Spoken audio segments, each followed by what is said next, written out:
I've been plumbing for over a decade. I've never done a house quite like this. The process for gluing, for learning how to set your level up properly, it just takes a long time to learn the process, and there's multiple ways of doing it. They're in the throes of just the muscle memory over and over and over. It's been really awesome, like being on these job sites with these Catholic men. It may be gross, maybe nasty sometimes, but that's not that big a deal when you get to see a happy face at the end of the day because they actually have water. What you're doing is forming tradesmen, but you're not just forming them in the trades. You're actually forming them intellectually, you're forming them spiritually.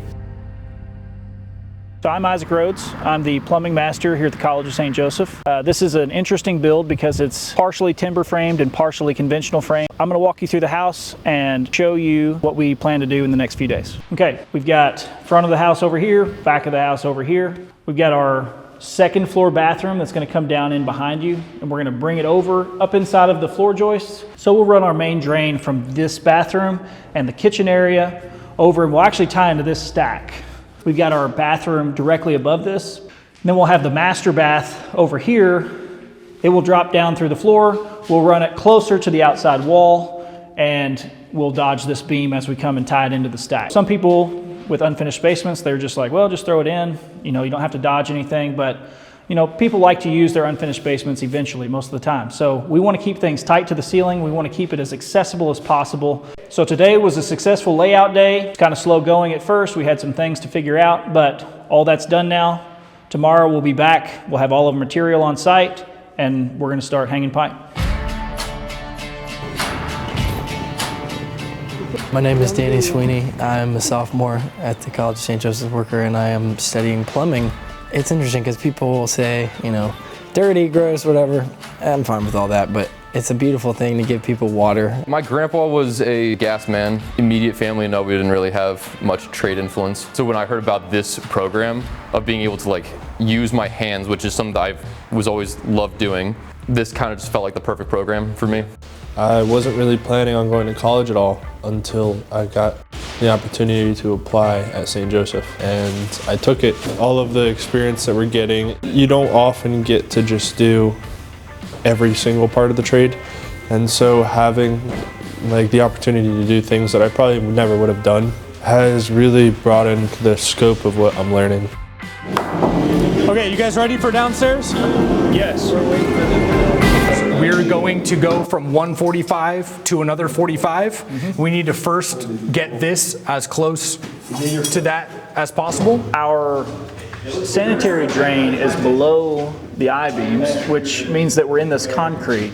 So in order to get up and in the outside wall, we have to take two 45s and then put that piece between them to miss the top of this wall as we're jumping up into the cavity. Here we're meeting a massive beam running across, and we cannot penetrate through that beam. So we're 45 offsetting down below that beam to continue along, but we're trying to continue to stay as high as we can to our joist system.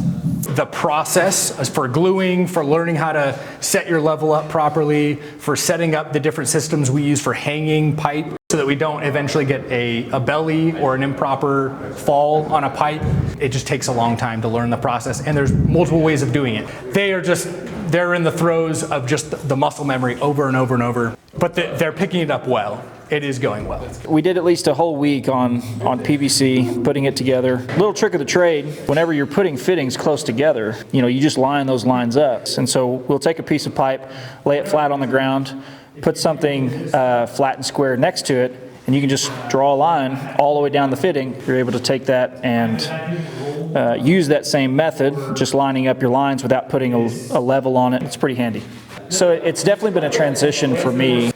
As a plumber, I've had an apprentice ever since I was a journeyman. So teaching the trade has always been a part of it. I learned from a journeyman. Here on a bigger scale, you've got multiple apprentices under you that you're trying to teach, and you're trying to give them all, you know, good quality education. We're blessed to have just wonderful students here. They are great dudes. They're great kids. Don't let them hear that. Let's cut a new piece, 12 inches, but I want you to take off a 45 from that measurement. How did you get like to where that was? I don't understand. You just like eyeball it? Yep, so back in the lab, if you remember, so from 12 inches down here, we want to go to the center of the fitting, where this where remember the center line of this pipe and the center line of this pipe intersect. So an easy way to just do it is put your laser line on the center and actually go out. Where are we at? Right on the end? Yeah. Well, you know what that means, boys? It's perfect. There's a 2 3/4. Perfect, Adam. Perfect? Yep. Perfect. All right. Let's install it. That has probably only ever happened twice in my career. Make sure that your 45 is up against the, yep. Rough-in day is always shoulder day. You know, they... Did you put that X on there to show that you made it all the way through the makeup? All right, you're good. Wait, so you said it was 45. Just figure an inch down here. And 3/4 inch subfloor. Working with a bunch of Catholic guys is such a benefit. It's such a blessing. Like, I couldn't understand how big of a blessing it would be until I actually did it. Your faith life isn't something that you're struggling with while you're at work. It's been really awesome, like being on these job sites with these Catholic men. This is like the first time in my life that I've really had the opportunity to really bring Christ into the workplace with me.